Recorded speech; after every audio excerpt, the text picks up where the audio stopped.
Hong Kong's economy expanded moderately in the first quarter of 2014.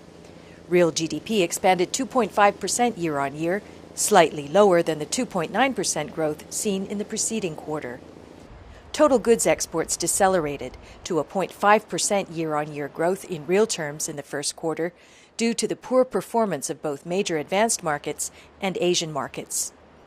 Services exports also slowed to a 3.1% year-on-year growth in real terms due to the subdued performance of trade-related and transportation services. Underlying consumer price inflation eased slightly to 3.8% in the first quarter from 4% in the preceding quarter. With rentals easing, wage rises remaining steady, and imported price pressures still modest, the upside risks to consumer price inflation should remain limited this year. The forecast rates of headline and underlying consumer price inflation for 2014, as set out in the budget at around 4.6% and 3.7%, are unchanged.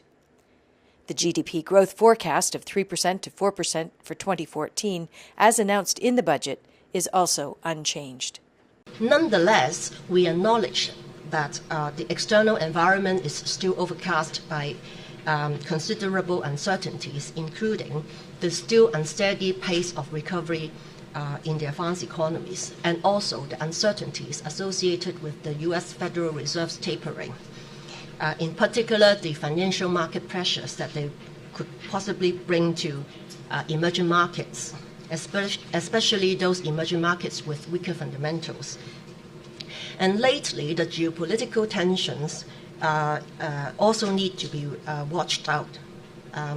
So again, we need to remain vigilant to the play out of all these factors, which could potentially undermine the underlying strength of the global recovery and hence undermine the prospect of a brighter outlook for Hong Kong later this year.